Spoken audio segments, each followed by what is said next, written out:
semua dibahaskan, pembangkang akan tahu, kita rakyat juga akan tahu, mungkin akan ada white paper berkenaan dengan perkara ini. So, it's a long process. Dia bukan semudah itu nak serahkan kedaulatan negara kita. Baik.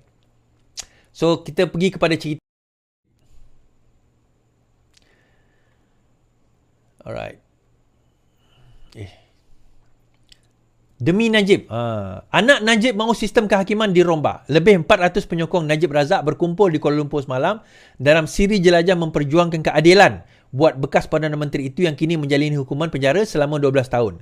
Jelajah pertama itu dianjurkan bersama Akademik Wasatiyah Madani dan tim NR di Kelab Sultan Sulaiman, Kampung Baru, Kuala Lumpur. Ia turut dihadiri 3 anak Najib iaitu Muhammad Nizar Fuddin serta Noraya Najwa yang berkongsi petas dalam program bertema Najib We Stand By You.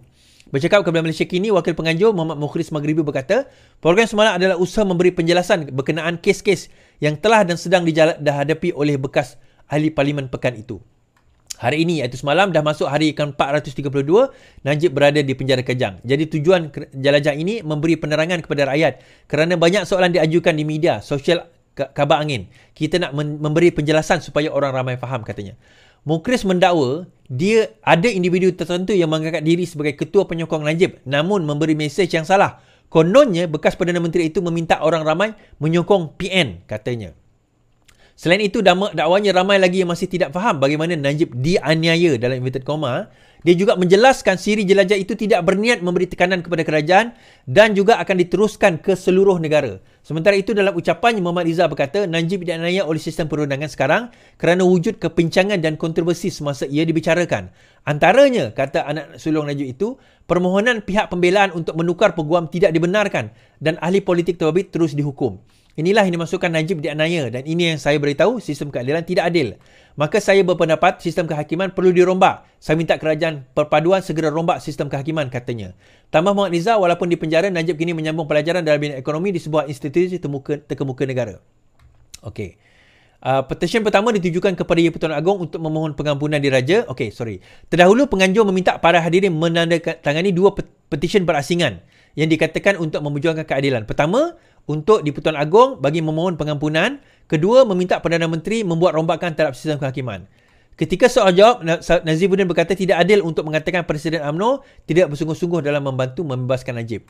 UMNO memang memberi bantuan. Nak salah satu orang saja tidak adil. Memang terdapat usaha yang banyak, khususnya daripada UMNO membantu bapa.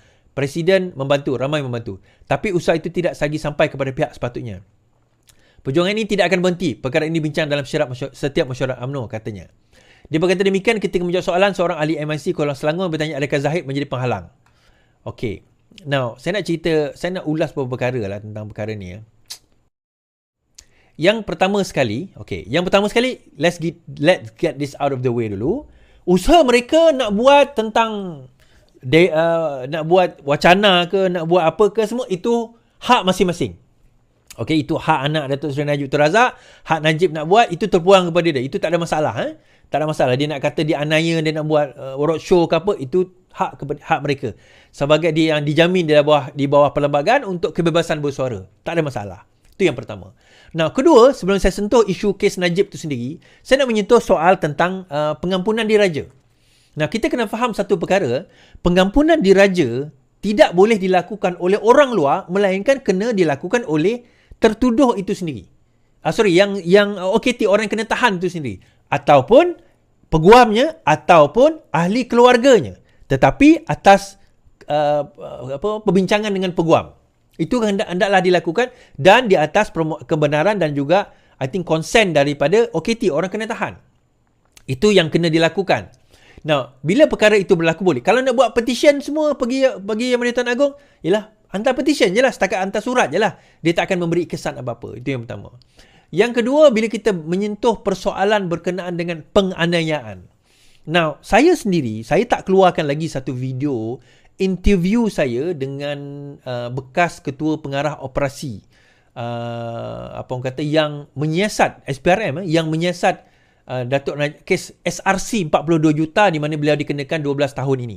Saya tak keluarkan lagi video itu sebab saya tak puas hati dengan audio dan video dia. Jadi mungkin saya nak kena buat rakaman semula dengan Datuk nantilah. Tapi saya ada buat interview lebih kurang 1 jam berkenaan dengan perkara ini dan saya ada juga buku SRC Trial secara penuh berkenaan dengan perkara ini. Now, dia ada dua elemen. Satu, elemen pembuktian atau undang-undang itu sendiri, the evidence. Kedua, technicality. Now, apa yang anak Datuk Seri Najib sebut tadi itu adalah berkenaan dengan technicality. Soalan yang utama yang kita nak kena bincangkan, nak kena bawakan adalah adakah perkara teknikal itu cukup untuk nak meruntuhkan kesemua bukti dan kes yang dibawa di dalam perbicaraan tersebut. Itu soalan utama. Bila kita sebut technicality itu ada dua. Yang pertama, apabila Najib Tun Razak pada saat-saat akhir dia minta tukar daripada Safi'i Abdullah kepada Teh Potek, peguam baru. Kemudian Teh Potek kata bahawa kami meminta supaya kes ini ditunda. Kenapa ditunda? Sebab kami nak kaji dulu kes ini. Mahkamah tak bagi. Itu yang pertama. Yang kedua, bila dia nak tukar peguam. I think dia nak tukar peguam sekali lagi. I can't remember. Ada satu benda disebabkan oleh itu, now I have to recall balik. Ada sesuatu berlaku, dia tak tukar peguam balik, tak dibenarkan. So, kekal. Okay, ada dua perkara. So, dikatakan bahawa itu adalah injustice yang menyebabkan beliau dipenjarakan. So, soalannya, adakah itu yang menyebabkan beliau dipenjarakan? Adakah kerana tak tukar peguam itu, adakah itu sentral kepada persoalan SRC? Soalan SRC mudah, tuan-tuan. Satu duit daripada SRC telah dikeluarkan dan dimasukkan ke dalam akaun Najib. Okay? Satu duit daripada satu syarikat bernama SRC telah dikeluarkan duit itu dan dimasukkan ke dalam akaun yang dimiliki oleh Najib Tun Razak. Itu cerita dia. Pendeknya macam tu lah. Itu kisah pendeknya. So, duit tu dah masuk dalam akaun. Sepatutnya kalau nak berbincang, perbincangannya adalah berkenaan dengan duit tersebut. Kita boleh bahaskan, itu bukan akaun Najib Tun Razak. Boleh dibahaskan. Sebenarnya akaun itu memang nama, contoh, nama Raja Najib Razak. Tetapi, itu akaun palsu. Orang lain guna nama dia. Dan dibuktikan memang orang guna nama dia. Contoh. Ataupun, dia telah dipaksa, ada duress. Contoh. So, benda itu sepatutnya sentral kepada perbincangan perbahasan Najib. Bukannya tukar peguam tak tukar peguam. Yang itu technical. Tak tukar peguam sekalipun, peguam yang sama, Safi'i Abdullah itu, adalah peguam untuk kes 1MDB sekarang ini. 1MDB. Peguam SRC itu juga peguam 1MDB sekarang ini. Yang masih diteruskan. Cuma mahkamah melihat pada pendapat saya yang humble ini, pada waktu itu bila dia minta tukar lawyer last minute, kemudian last minute minta tangguh, itu adalah delay taktik yang nak digunakan untuk nak memanjangkan lagi kes tersebut.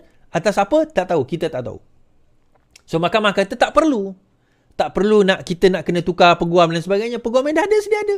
Dah bertahun dia bawa dan juga kes 1MDB 2.3 bilion yang sekarang dihadapi oleh Najib pun sekarang ini diwakili oleh peguam yang sama. Jadi kenapa nak tukar peguam? Contohnya dikatakan demikian. Dan kalau sekiranya nak tukar sekalipun, itu hak dia. Tetapi bila nak minta delay, sepatutnya sebelum nak tukar, dia dah tahu dah. Facts of the case. Kes ini, bak kata Datuk SPRM tersebut, bersara, kes dia very straightforward. Kes SRC ni very straightforward, tuan-tuan. Duit itu daripada company, SRC berkaitan dengan 1MDB, memasukkan duit ke dalam akaun Najib. Simple dan straightforward.